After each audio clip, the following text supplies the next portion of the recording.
Hello, everyone.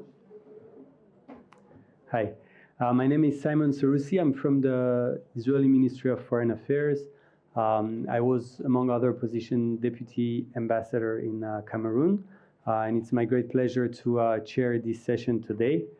First, I would like to thank the organizers for putting up this event, this impressive event. As someone who works on the ground to shape Israel's Africa relations, I'm convinced that it's this kind of events that bring together professionals from the business world, from government, from the academia, that can create the ecosystem that is needed here in Israel to take advantage of the huge potential that there is for relations between Israel and Africa. So today we will talk about challenges and opportunities for Israel and Africa post-October 7th, which is the most interesting discussion of the day. And I'm not only saying that to make sure that you stay focused after 6 hours of discussion, but I actually really believe that October 7th and all the pain that it brought is a very strong indicator to evaluate the resilience of Israel's relations with countries around the world. When it comes to Africa, historically, crisis in the Middle East had a very strong impact on the relations between the continent and Israel. After the Yom Kippur War, almost every single country in Africa broke diplomatic relations with Israel. 30 years later, during the Second Intifada, Morocco and Tunisia ended their diplomatic links with Israel, and Mauritania did the same couple years later during Operation Cast Lead. However, the current war is different. Despite the fact that October 7th triggered one of the biggest regional, if not global, geopolitical crises of our generations, so far not a single African country has broken diplomatic links with Israel. There has been a lot of criticism. South Africa led the case at the ICC against Israel, but we haven't seen a direct impact in terms of diplomatic relations. In my opinion, this shows the strength of Israel's relations with some of the countries in Africa, and also it shows the ability of numerous nations in Africa to now have strong and independent foreign policies, which was not always the case. To discuss this fascinating topic, we have the great privilege today to have two of the best experts on Israel-Africa relations from two very different backgrounds, diplomacy and academia. First, I would like to introduce Ambassador Sharon Bar-li, who is the current Deputy Director General of the Ministry of Foreign Affairs for African Affairs. She previously served as the Deputy Ambassador of Israel in London. She's been posted to our embassies in Turkey, Australia, and Uzbekistan. She was also the first Israeli ambassador to Ghana after 38 years in which Israel had no permanent ambassador in that country. And she finally, since October 7th, she heads the Political Operative Emergency Cluster of the Ministry of Foreign Affairs. She's one of the selected few Israeli professionals actually shaping at the highest level Israel's policy towards Africa, including since October 7th. Therefore, I believe that her insights are extremely valuable, and she's also my former boss, so I can confirm that what she says is very important. Sharon, please.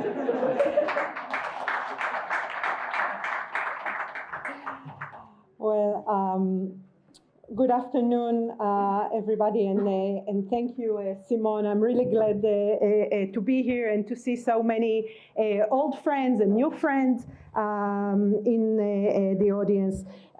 Before we will start, if you don't mind, I will do what I'm doing since the 7th of October in every public speaking engagement in which I take part, and I will remind us that as we are gathered here, there are 120 hostages, dead and alive, men and women, Israelis and foreigners, including Africans, really innocent people that are being kept in Gaza by a Hamas terror organization, and among them also the body of a Tanzanian citizen, Joshua Molel. Okay, so I would like to use the time in order to make some comments and maybe bring up some insights from where I sit, from my point of view, about the way that the events of October 7th have actually challenged the relations between Israel and Sub-Saharan African countries, for better and worse, and maybe also to point out some future directions to explore. I know that the title of this session is Challenges and Opportunities post-October 7th, but from my point of view, it is since October 7th, because we are still living October 7th. This is not behind us yet. Again, it takes different shapes and forms, but we are still in it from my point of view. So I would say that the events of October 7th have left our friends in Africa a bit perplexed, I would say. The strength and the power of Israel on the backdrop of the tough neighborhood that we live in, I think they are one of the sources of admiration or inspiration or attraction that leaders of African countries have when it comes to Israel. It's not just the biblical ethos of David and Goliath, of being a single country vis-a-vis the many enemies around it. It's not just the way that we are facing constant security threat, and of course the way that Israel manages itself on these tensions that exist between Jews and Muslims and Christians, and our ability to evolve from a developing country into a developed country, and really to win over the, I would say, very unpromising opening conditions that we had. And the time that took Israel to put its acts together, and the slow reaction and the success of the perpetrators not only surprised us, it surprised our friends in Africa, not only embarrassed us, it embarrassed our friends in Africa. And in a way, part of our value is also when it comes to the way we are treated and looked at by African countries, is also due to the strength and the power that we project. The days after the 7th of October, in the days after the 7th of October, there were quite a few leaders of friendly countries that have conveyed messages of solidarity to Israel, to Israeli leaders. Most of the messages that we received were through private correspondence between heads of states to their opposite numbers here in Israel, less through public statements and less through using public platforms.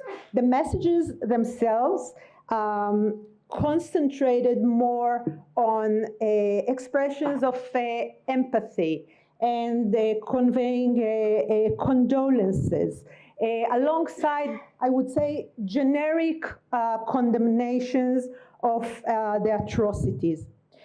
It is really the minority of the cases in which we've seen concrete condemnations to the perpetrators themselves, to the organization that they are part of, and to the nature of this organization being a terror organization.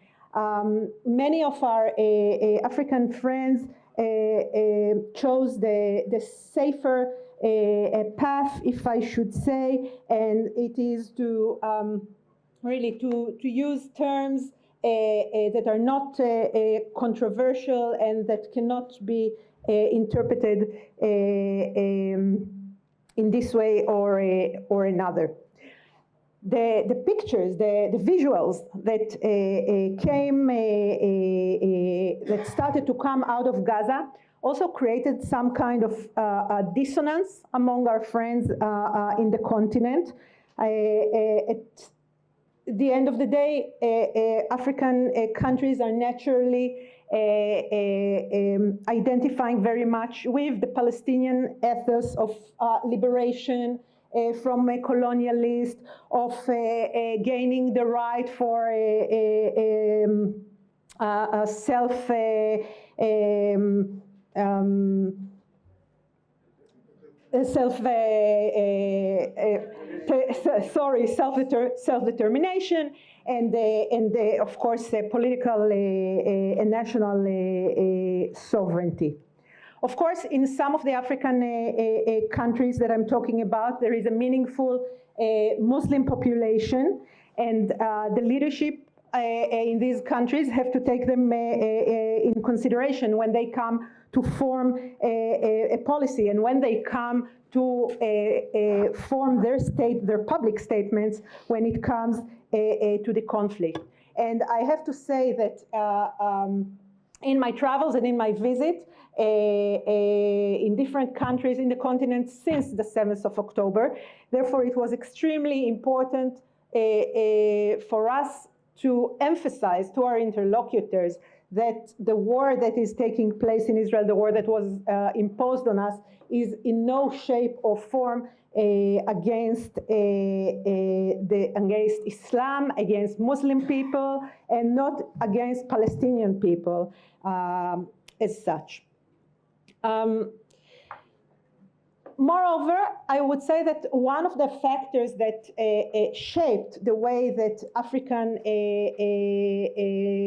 leaders in African countries referred to this war was the concern from the export of this conflict to their countries and turning it into a domestic issue, a domestic problem. And in visits that I've held at the end of 2023 and through 2024, in order to convey messages about the war, I heard from my interlocutors, from some very high officials, about proactive measures that they are taking in order to calm the streets in their places, in order not to give too much visibility and not to give too much emphasis to the war in the media, in order to restrain the youth and to maintain the reports about the conflict as factual as possible, not necessarily in the front pages, and again, not to have too many interpretations, to keep things very, very, very factual. And I have to say in this context that this is quite a challenge to maintain a non-vociferous atmosphere on the backdrop of the conflict of narrative, or the competition of narratives, if you have, when one of the most popular media outlet that is being consumed in Africa is, of course, Al Jazeera, and on the backdrop of the very high and growing connectivity to social networks. We've also seen differences between the way that leaderships of African countries referred to the war at the first months of the war, or in proximity to the 7th of October, and their positions in the month, in the later months, in the months to come. As the Israeli warfare continued and grew stronger, and more visuals came out of Gaza, we've seen erosion in the positions that were initially expressed by African leaders. It seems that that pressure has grown stronger, whether it is internal pressure or external pressure, or a pressure from a peers group through different organizations. And of course, that this erosion cannot be disconnected from the global erosion that took place to the legitimacy of the continuation of the war. And so we've seen that some leaders that until then were very quiet have actually started to refer to the war. We've seen others that were quite moderate before slowly introducing new language, harsher language when it comes to the war, and some even adopted really harsh and I would say even extreme language. Another shaping factor of the way that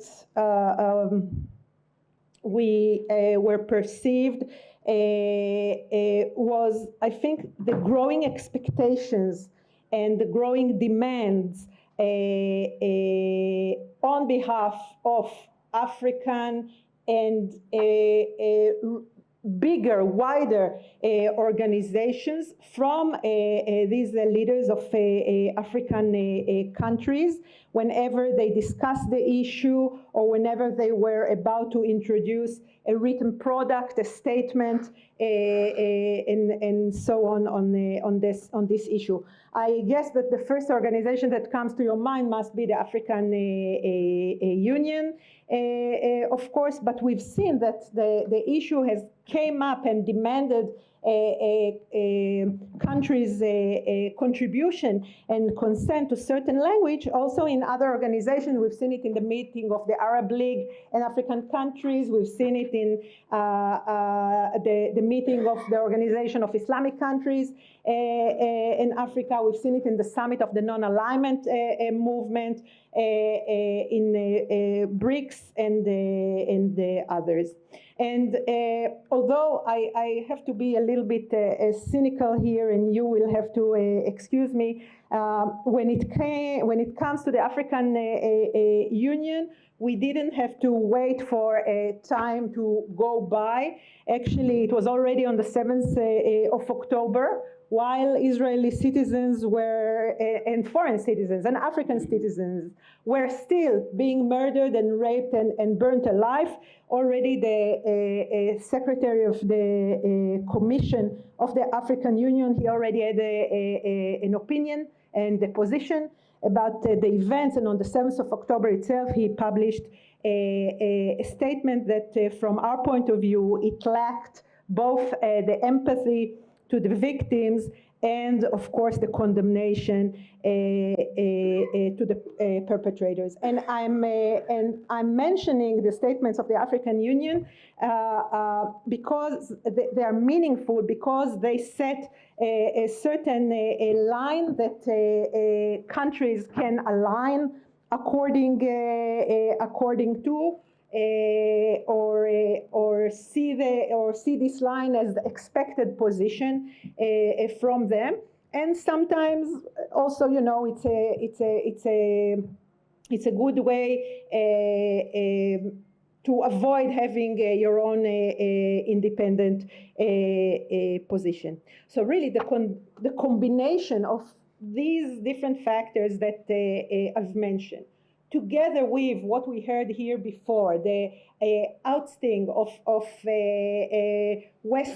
prominent Western countries from the continent, and hence also the decrease of the leverages that these countries have in Africa, alongside with the penetration of different types of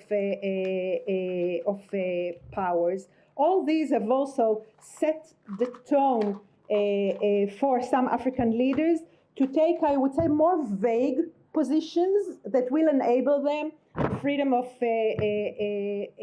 maneuvering by not identifying necessarily with Israel and not making a clear-cut statement with that regard.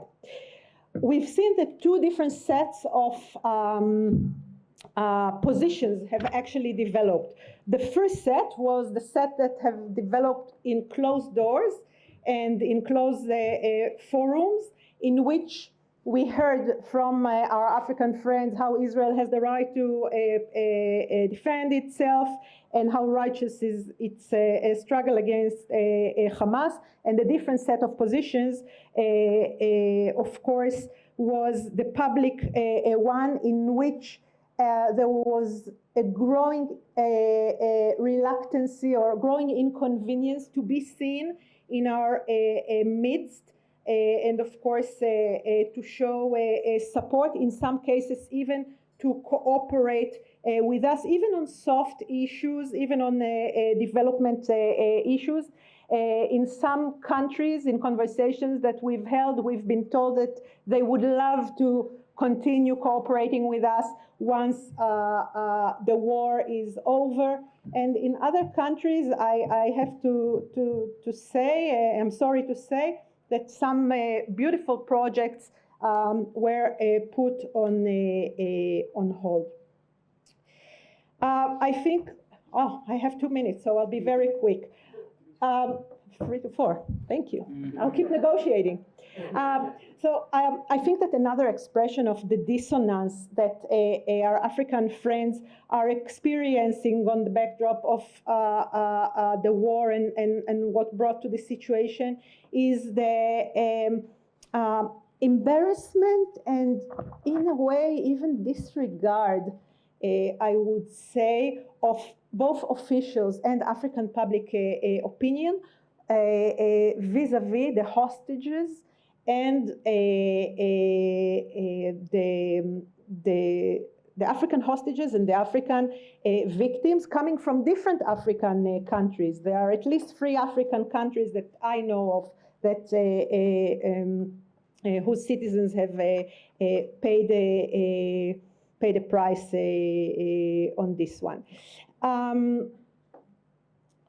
Another factor that I would like to mention, and you've mentioned it, Simon, in your opening remarks, is also, no, I'll go a different way. Sorry. I think something that was also for us an educational experience was to see that on the backdrop of the attempts of South Africa following the submission to the ICJ to create some kind of a tilt, of course, in public opinion by introducing this harsh term of a genocide, we realized that even countries that are supposed to have very high sensitivity to the usage of this term of genocide had difficulties to go against this term, and while we saw in a way lack of sensitivity towards the use of this term of genocide, we saw very high sensitivity to the usage of the term terror. While one of the silver linings of this war, when it comes to the Western world, is really our ability to advance designations and terror lists, inclusion of organizations like Hamas and Hezbollah, and we just recently heard about Canada also including the Revolutionary Guards in terror lists. And we made a lot of progress over the last 9 months in European countries on this regard. In African countries, it is very difficult. Although some of the countries actually have activities of such organizations when it comes to raising funds, when it comes to laundering money, when it comes to economic crimes, and so on, whether it's illegal mining or illegal deforestation, yet there is reluctancy to advance such statements or such a designation. Some are telling us that there is no legal infrastructure there, and others are following only the list of the UN. I can tell you that in my recent visit last week, I've been told by a very high official that he knows that these factors are active in his country, yet as long as they're not active against his country, then there is no intention actually to advance such a designation.